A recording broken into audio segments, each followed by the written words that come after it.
When viewed through the same postmodern lens as the opening scene, the first scenes that include Vincent and Jules tell the story of Puritan Englishmen arriving in the New World by way of Holland. The car that they are travelling in is essentially the Mayflower. The conversation is saturated with the same puritanical legalism that characterised the Mayflower passengers and the colonies that they established. The conversation in the hallway about Mia Wallace resembles a Hawthornean depiction of an adultery trial that might have taken place in 17th century Massachusetts. Like in the opening scene, the postmodern elements are telling us something substantive beyond the surface level story, and there is a hermeneutic tension resulting from the deliberately built avoidance of interpretation. Themes of historical Christian military expansion and fanaticism are coded in the dialogue and mise-en-scène of the car journey and the arrival at the location. The Puritans, Spanish Inquisition, and early Christendom are connected but not historically periodized. This reflects a postmodern lack of distanciation. In Pulp Fiction, this scene takes place in two parts. I will combine them for analysis. Additionally, I will continue to present my analysis of the scene as a counter-argument to Jameson's critique of postmodern cultural production. Please watch part 1 of this series to spare me repeating the argument that he makes, or enjoy the video without this added context. It's not essential. I seen him do it, man. They fucking drown him in this shit. Vincent is presented as a Puritan in the car. He has shoulder-length hair, he is wearing black with large white collars, and he has arrived from Europe. Like the Puritans, he has been to Holland. The Pilgrims left for the New World via Holland, and it was an earlier refuge for them to avoid the persecution of English kings in a more liberal setting. The presence of royalty and the puritanical non-recognition of their sovereignty is connoted. In European McDonald's, there is Le Royal. This means the royal. Also, he does not go to Burger King. Puritans did not acknowledge the monarchy's authority. The conversation about burgers is signalling to us a rejection of and desire to avoid royal authority that was typical of the Pilgrim mentality. The song Jungle Boogie is playing. Upon arrival in the New World, the Pilgrims described encountering a hideous and desolate wilderness full of wild beasts and wild men. The song playing therefore connotes how the Pilgrims and other early colonists recorded their encounter with the environment of the New World and their first contact with its indigenous populations. Vincent describes the minute differences between Europe and America. This part of the conversation reinforces the widely known concept that the societies of the Americas developed largely out of the European cultures that were transplanted in the New World. The moral, legal, aesthetic, linguistic, and cultural tendencies of America have a deeply rooted connection to Europe. Wait, now listen, did you ever hear of the Napoleonic Code? The reason that going to Europe is less bewildering for an American than going to China, for example, is because of the historical migration that is being represented symbolically through connotation in this scene. Nevertheless, America maintains its own character because of its unique history, its isolation across the Atlantic, and also the way in which different Old World cultures cross-pollinated in the New World. Hence the little differences. Well, what do they call it? A quarter pounder with cheese. Quarter pounder with cheese? Well, I can picture the cheese. Vincent's dialogue reveals an obsession with the minute details of what is and isn't allowed, when discussing both hash in Amsterdam and the behaviour of Mia Wallace. Vincent approaches the Mia Wallace disagreement with a rhetorical framework that is typical of a lawyer. The discussion is quite literally about whether those who do an activity that is borderline adulterous deserve to be killed or not. It is typical of a religious court that would be held in Plymouth Colony and satirised in Hawthorne's fiction. Additionally, like the Puritans of New England, Vincent's legalistically framed meddling is paradoxically coupled with a love of liberty and a desire to be free from the tyrannical authority of others. He relishes in the fact that a policeman can't legally perform an unwarranted search on a citizen in Amsterdam. I have time for a little smoke and a pancake, or what? They discuss TV pilots. In a strange way, the early attempts to colonize the New World have a thematic connection with TV pilots. A studio executive wanting to see one episode before greenlighting a project is actually remarkably similar to the colonization process, whereby an explorer pitches an idea for a voyage to the king, who then funds one voyage, expecting to be shown whether the voyage was viable and fruitful, and then the establishment of a permanent colony is greenlit if that first voyage is successful, profitable, and popular with the people at home. Jules says word around the campfire. This nomenclature is very typical of a Western. The language evokes the idea of a small, fearful community trying to survive in the wilderness. I already explained in part 1 in regard to Yolanda's necklace the relevance of frontier imagery. You remember Antoine Rockamora, half black, half Samoan, used to call him Tony Rocky Horror? Samoans, like Native Americans, have been subject to the intertwined forces of violence and missionaries. Like the Americas, Samoa was officially divided between competing colonial powers. Also, the character being Samoan draws attention to the fact that the USA continues to possess colonies in the modern age. The Samoan gentleman being discussed is called Antoine Rockamora, and his nickname is Tony Rocky Horror. A Capuchin monk named Père Antoine oversaw the implementation of the Spanish Inquisition in Louisiana in the 18th to 19th century. Père Antoine transformed New Orleans under his theocratic despotism. Most of the original colonial city was destroyed in a fire that spread because he refused to allow the ringing of bells on Good Friday. This event took place after American independence and challenges typical historical narratives and periodization. Antoine's nickname, a reference to the Rocky Horror Picture Show, connotes the conflict between religious restraint and sexual freedom because it is a theme of that film. America's sexual hang-ups, rooted in the puritanical legacy, are satirized and demolished in this film, which is itself a postmodern text. They go to apartment 416, connoting the Gothic Spanish War in Spain in 1416 AD. Roman Visigoths conquered Spain from the Vandals and restored Christian authority, which included the persecution of non-Christians, particularly Spain's Jewish population. They arrive at 7:22 AM, connoting the Battle of Cavadonga in 722 AD. Time you got. 7:22 in the AM. This is regarded as the beginning of the Spanish Reconquista that eventually drove Islamic rule out of Spain, which in turn led to the Spanish Inquisition to root out Muslims, Jews, and others deemed heretics. Both are key historical dates in the long history of Christian fanaticism and violence that would go on to include the genocide of America's indigenous people. Vincent is etymologically related to conquering. These characters are symbolically conquering the New World in the coded narrative. Saint Vincent was an early Christian from Spain martyred for his religious devotion, and it is a name associated with Catholicism generally.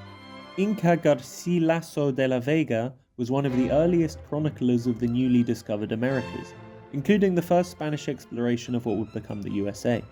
Generally, the name Vincent Vega sounds like it could be a Spanish colonist or explorer. The Battle of Vega Real was fought by Columbus to defeat the Taino people of Hispaniola. If I'm not mistaken, we don't learn the full name Vincent Vega until later.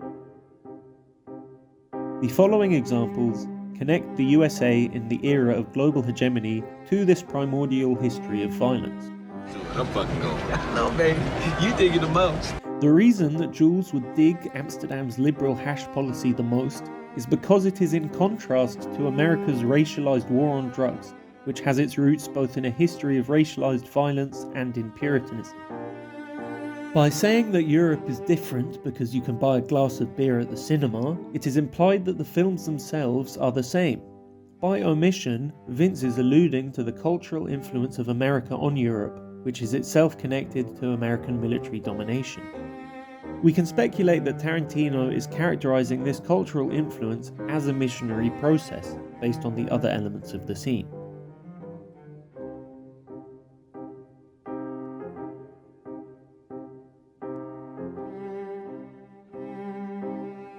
They are eating Big Kahuna burgers. A kahuna is a Hawaiian shaman, as well as being a surfer term popularized by media. Surf culture, as I explained in relation to Pumpkin's t-shirt, is a microcosm of colonial cultural appropriation. You, flock of seagulls. Seagulls have symbolic importance in some Native American religions, as well as being a new wave band who are famous for their hairstyle. Both of these connote indigenous spirituality. These two references, I think, reflect a cautiousness not to reveal the coded narrative that I'm presenting. More direct connotations could have been made. Big Kahuna Burger could have been named Big Chief Burger, for example. Like the Pequot, Captain Ahab's shit in Moby Dick, the burger joint could have been named after any number of Native American tribes.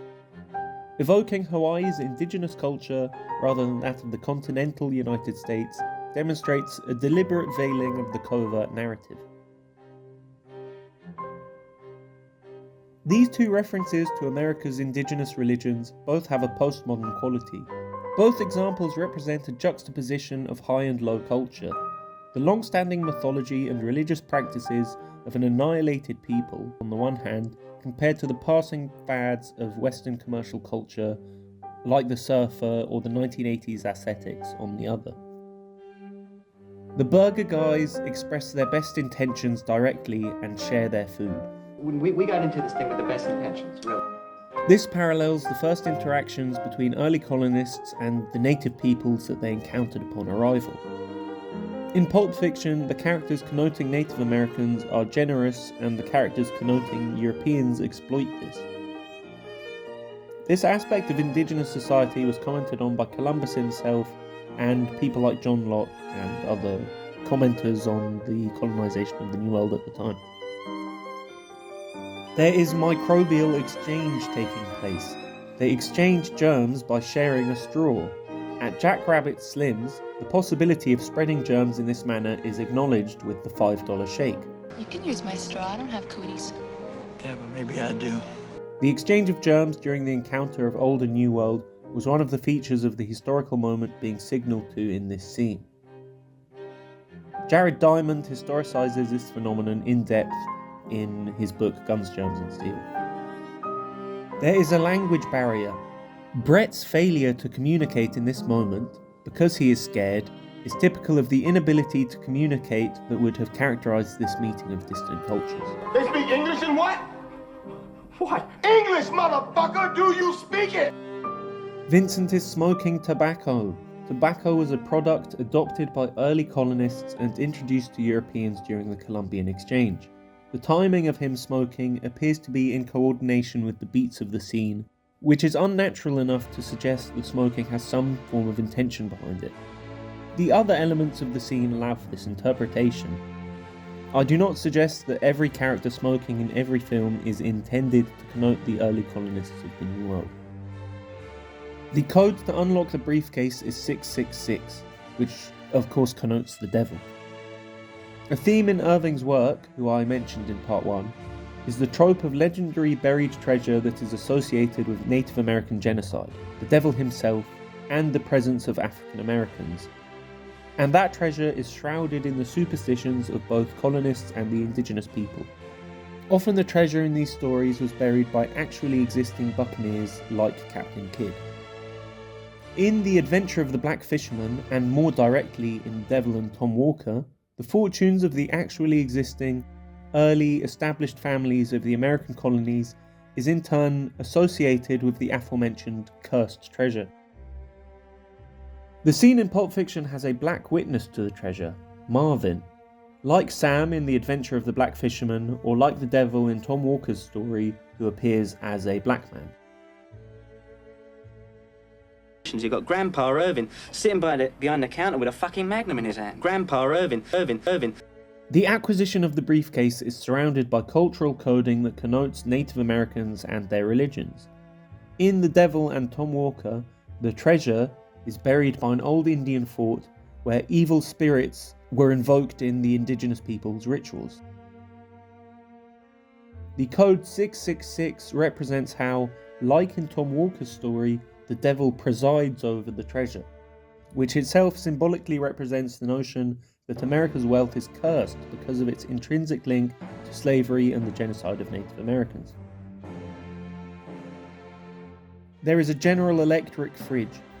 In the shot where Vincent opens the briefcase, he is standing in front of a fridge with General Electric written on it, and it appears to be intentionally framed. As well as being a domestic brand, General Electric is also one of the key, long-standing contractors that make up the USA's military-industrial complex. Tarantino, like Irving did in Adventures of the Black Fisherman, plus Tom Walker and the Devil, is associating the wealth of actually existing corporations to both the devil and Native American genocide and immoral practices more generally. The arrival of pilgrims in New England, their interaction with the indigenous population, and the wealth of historical notables who feature in Irving's work, like Wolfert Webber in Adventures of the Black Fisherman, share something in common with General Electric and its founder Thomas Edison. That is that they have been whitewashed and culturally celebrated despite the violence, theft and displacement underpinning their wealth and success. Jules delivers a line where he says, "My name is Pitt and your ass ain't talking your way out of this shit." Pitt the Elder was a British Prime Minister during a critical period of colonial history preceding America's independence. Additionally, two events in both American and Canadian history that were defined by conflict with native peoples are named for different Fort Pitts. The Siege of Fort Pitt in 1763 was part of the Pontiac's war against natives. Fort Pitt, now Pittsburgh, was a key node in the expansion of the USA into native territory. And in Canada, in 1885, the Battle of Fort Pitt was fought during the Northwest Rebellion against Native Americans. The guy in the bathroom represents the British Empire.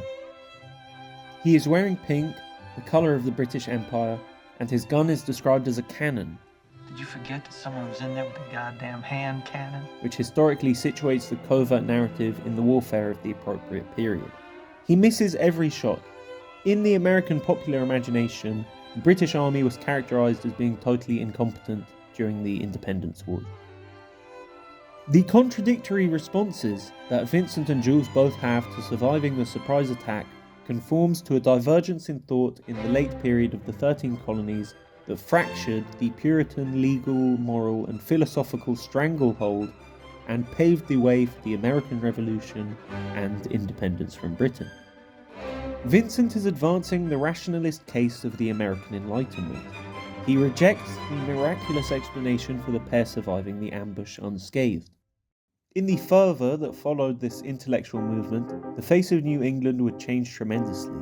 Religious tolerance would replace the irrationality of the Puritan order, and churches would no longer impose their legal authority over the freedom of the individual to the extent that we see satirized in Hawthorne's writing. This intellectual movement would transform institutions like Yale and Harvard, which adopted a non-theological curriculum to include works previously deemed heretical, like Newton, Locke, Shakespeare, and eventually Darwin. The change in thought would underpin the philosophy of American independence. Additionally, the Enlightenment was influenced by insights into Native American culture and political organization. For example, John Locke's philosophies of natural rights and the consent of the governed originated from Native American attitudes. Baron de La Hontane's published interaction with Huron chief Candiaronk challenged Western ideas like sin, materialism, and social hierarchy.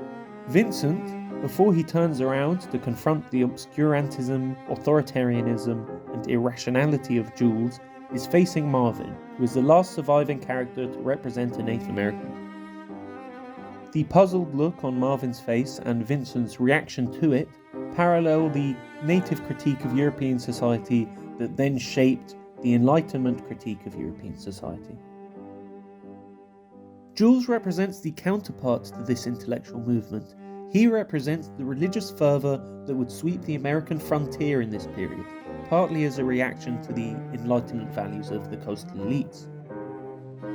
When he says that the gun was bigger than the shooter, he is exhibiting obscurantism, which was a feature of the Enlightenment critique of religious institutions and movements. That is, that Jules is making his case based on information that is evidently not true, but that is emotionally true in the non-intellectual sense, in order to justify his ideological position and the miraculous explanation for what has taken place. I'm particularly glad that these lovely children are here today to hear that speech. Not only was it authentic frontier gibberish, it expressed a courage little seen in this day and age.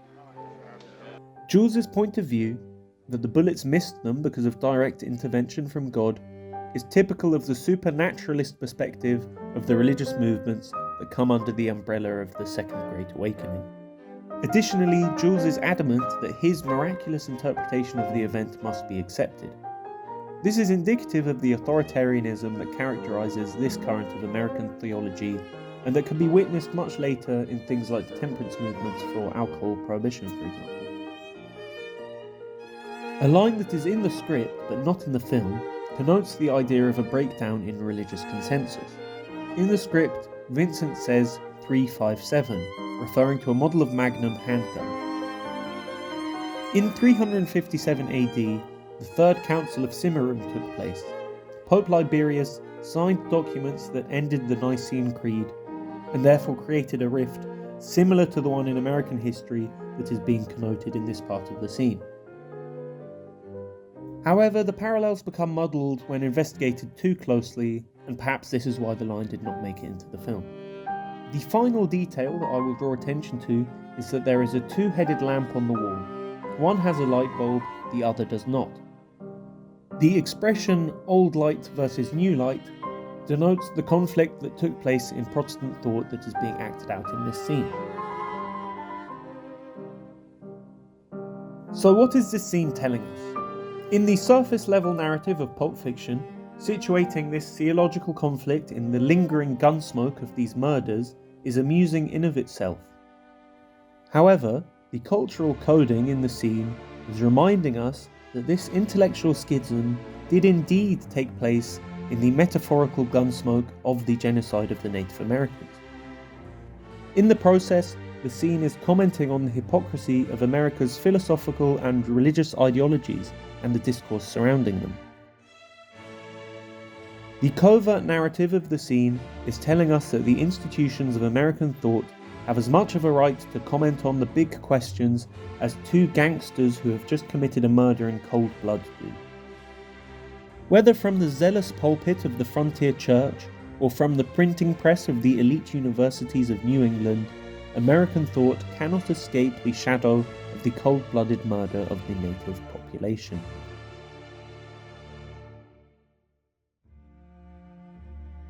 This deciphered narrative goes beyond what Dr. O's novels can achieve because the history of centuries is condensed into one scene, and that history is commented on in an original, illuminating, and entertaining way that is imperceptible upon a conventional reading of the film.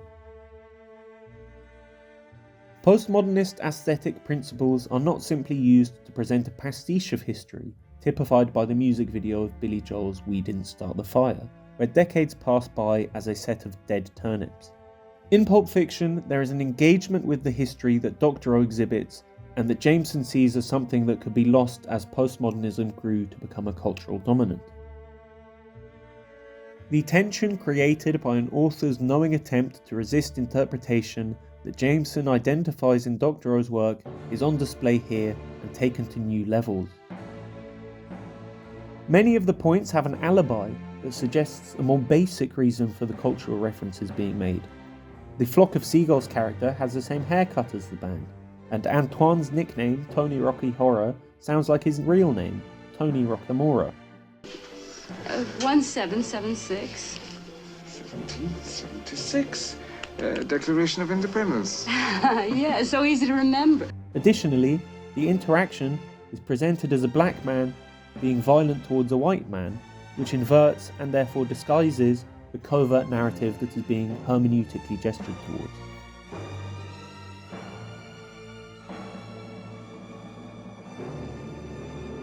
been to county before, I'm sure. Here it comes. God damn, the water's fucking cold. Better you than me, gentlemen. Don't be afraid of the soap. Spread it around. Get him up there a little bit. Hey, man, get out of my head. Come on, do